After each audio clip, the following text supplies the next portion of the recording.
Caríssimos irmãos e irmãs, em nosso Senhor Jesus Cristo, venho trazer para vocês nessa semana que se apresenta, tão bonita e tão importante para nós cristãos, que possamos refletir um pouco mais sobre a Semana Santa em sua grandiosidade. E para isso venho trazer uma nova ideia, uma nova releitura, para a gente repensar um pouco mais da missão do nosso irmão maior Jesus Cristo aqui na Terra. Que ele não veio somente para cumprir o que as profecias diziam que iriam acontecer, mas também trazer a libertação para mais alguém que também estava próximo e precisava de ajuda. Então, obtendo o conhecimento que eu obtive, obtendo os estudos que eu fiz, não posso ficar alheio de não transferir isso para os outros também, de trazer isso.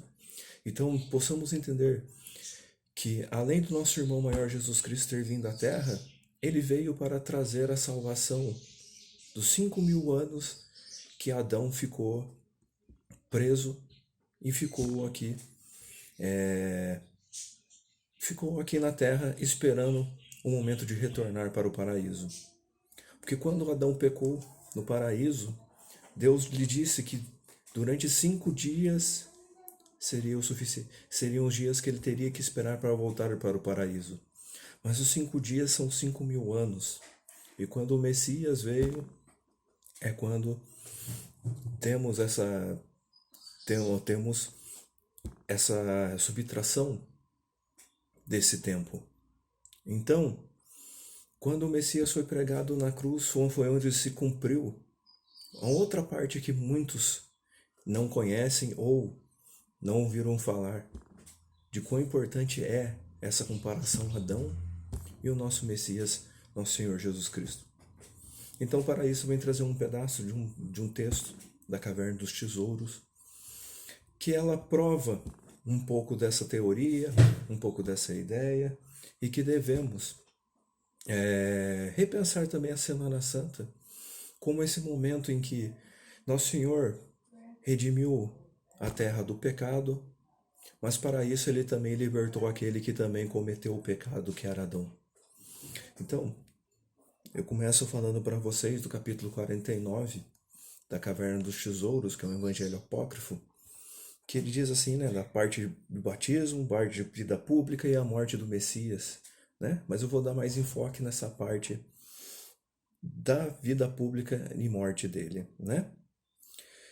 Então, diz assim no item 3: Saibas também que o Messias em Nazaré viveu no seio de Maria, que nasceu em Belém, e foi depositado numa manjedoura, que Simeão segurou nos seus braços, no templo de Salomão, que foi criado na Galiléia, e que foi ungido por Maria Madalena, celebrou a Páscoa na casa de Nicodemo, irmão de José de Arimateia, foi preso na casa de Anás, na casa de Caifás, e foi açoitado com uma cana, né?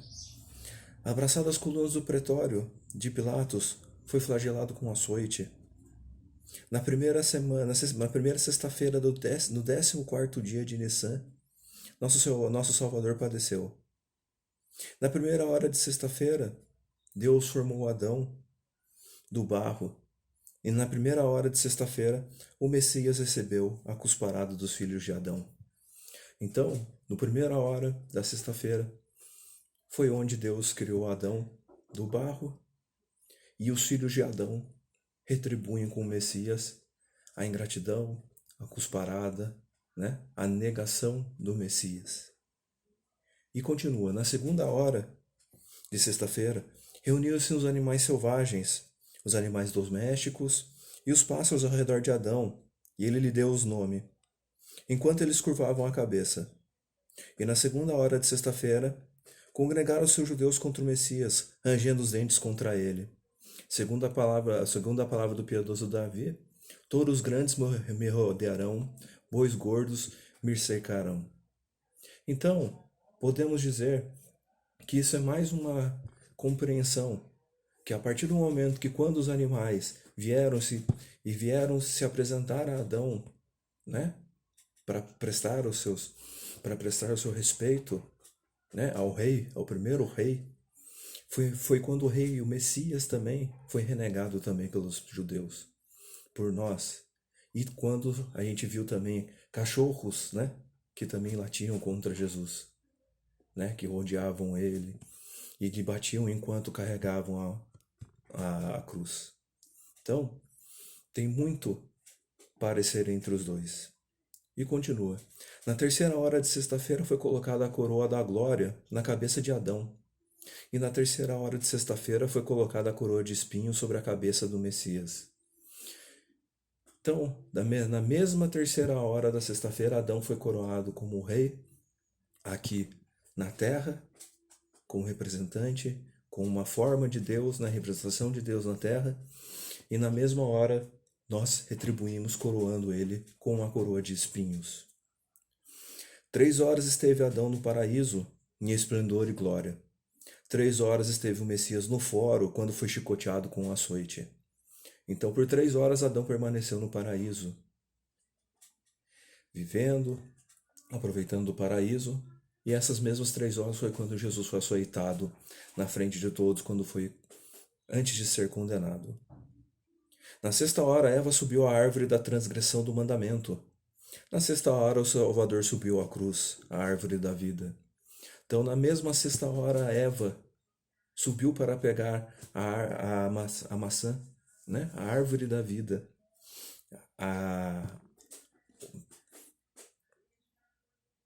o fruto, né? Da transgressão da lei de Deus. Mas nessa mesma sexta hora, né? Foi quando subiram Jesus à cruz, que seria a sua libertação, a libertação de todos nós. Na sexta hora, Eva deu a Adão o fruto da morte amarga. Na sexta hora, a turba ímpia deu ao Messias vinagre e véu. Então, enquanto Eva dava o fruto proibido para Adão, e com isso causou-lhe a expulsão, nós retribuímos também o Messias da forma de, em vez de lhe dar a maçã, que lhe trazia conhecimento, nós demos em troca vinagre e fel, em uma esponja ainda. Então, você vê que ao contrário de Adão, Adão foi recebendo os vários passos em sua glória e decaiu. E Jesus, ele nunca decaiu, ele sempre sofreu as penalizações que tinha que passar. E isso bateu muito com a história de Adão. Então uma coisa não acontece por acaso, e sim sempre tem algo tecido entre eles. E a vida de Adão e de nosso Senhor Jesus Cristo estão muito presentes, principalmente nessas horas, nessas comparações de horas que foram feitas na sexta-feira. E continua. Por 3 horas Adão esteve sob a árvore da sua vergonha nu, e por 3 horas o Messias esteve na haste da cruz nu. Então, da mesma forma que quando Adão comeu da maçã e sentiu que estava nu, né, teve a percepção, Jesus também esteve na cruz nu durante essas 3 horas. Do flanco direito de Adão procedeu Eva, a mãe cujo filho era mortal. Do flanco direito do Messias procedeu o batismo, cujos filhos são os imortais. Aí entramos numa outra parte, que eu vou explicar mais à frente, que quando a cruz foi levantada sobre o Gólgota. O Gólgota é um dos locais mais importantes da terra. E foi ali onde foi Adão que foi criado, nesse mesmo local. E nesse mesmo local estava Adão enterrado, esperando a sua libertação. E quando se abriu o peito de Jesus com a lança e saiu sangue e água, foi quando obteve a ressurreição pelo sangue de Adão e o batismo depois pela água do nosso Senhor Jesus Cristo.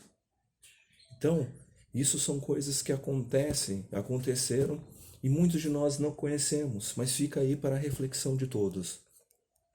Que a partir dessa morte do nosso Senhor Jesus Cristo foi quando Adão foi redimido do pecado original.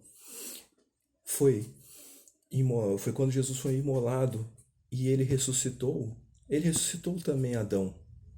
E junto de ressuscitar Adão, Adão recebe o batismo pela água do seu peito. E quando Jesus desce e leva para os céus o bom ladrão junto com ele, abre as portas do paraíso, ele entrega uma carta para o bom ladrão e junto dele entra Adão. que já cumpriu os 5.000 anos de espera para voltar ao paraíso. Enquanto isso, Jesus tinha que cumprir a sua outra parte, descer às camadas inferiores, procurar aqueles que pecaram sem saber da lei de Deus, sem saber da lei que Jesus tinha que passar, dos ensinamentos do nosso irmão maior, e com isso procurar o seu amigo que estava perdido, que não aguentou toda a dor e estava nos planos inferiores e estava lá. Jesus foi ao encontro dele para tentar resgatar esse seu irmão, esse seu companheiro, que era Judas. Judas foi o escolhido de Jesus para entregá-lo, porque ele considerava Judas um de seus discípulos mais fiéis, junto de Pedro, junto de outros. Mas ele escolheu Judas para que se cumprisse a profecia. Mas Judas não aguentou e se suicidou antes.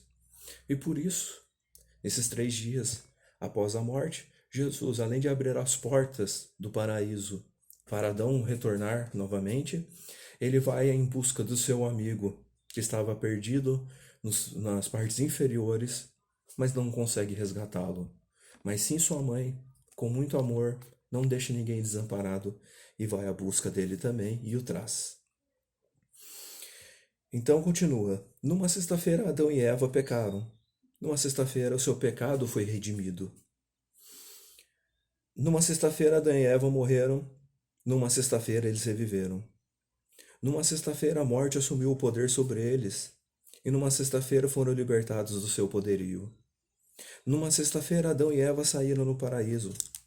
Numa sexta-feira, nosso Senhor desceu à sepultura. Numa sexta-feira foram desnudadas as vergonhas de Adão e Eva. Numa sexta-feira, o Messias fez com que voltassem a se vestir.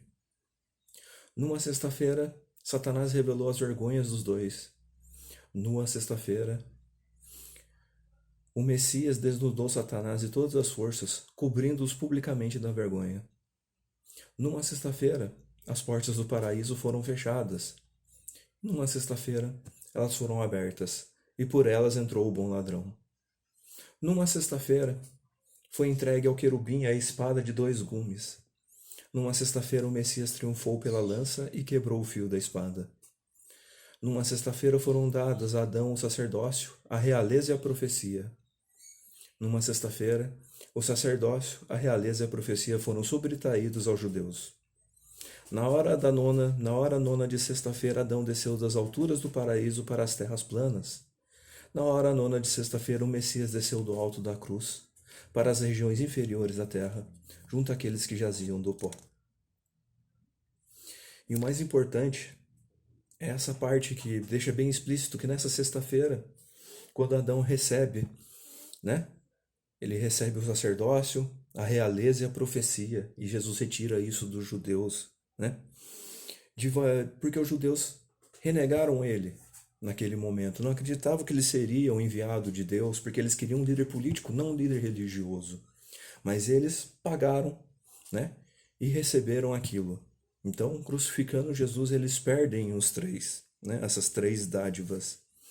Tanto que, quando lançaram a sorte sobre o manto do Senhor, esse manto, ele foi guardado por um soldado romano, em que, quando precisasse chover, ele tirava esse manto, ungia ele ao céu, levantava ele em direção ao céu, e do céu começava a chover, E com isso, essa túnica, que foi lançada à sorte, Pilatos acabou retirando essa túnica desse centurião romano e acabou enviando para o imperador Tibério, que é o símbolo da fé verdadeira, é essa túnica, que nenhum povo pode rasgar. Por isso que a túnica se tornou intacta, porque essa é a parte da fé que não se abala, a parte que não foi rasgada.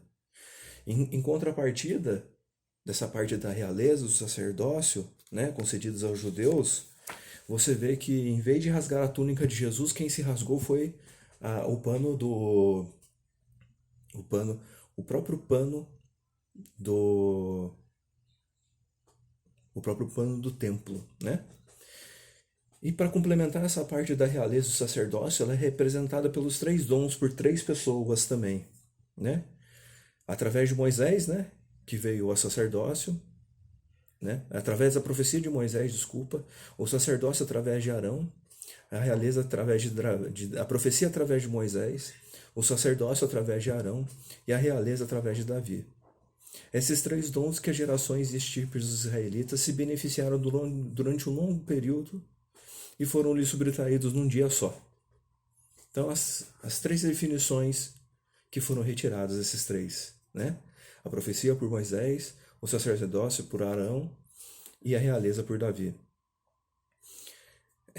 A profecia pela cruz, o sacerdócio, as três coisas se acabaram e tornaram-se alheias, né? A eles. A profecia pela cruz, o sacerdócio pela intenção de rasgar a túnica e a realeza pela coroa de espinhos. Também o espírito da reconciliação que habitava no Santo dos Santos do templo abandonou-os, afastou-se e rasgou o véu do santo em duas partes. Igualmente a Páscoa também desvaneceu-se e abandonou. Não tinha mais Páscoa a festejar, porque a morte do Messias veio para isso, retirar aquilo que tinha sido dado, né?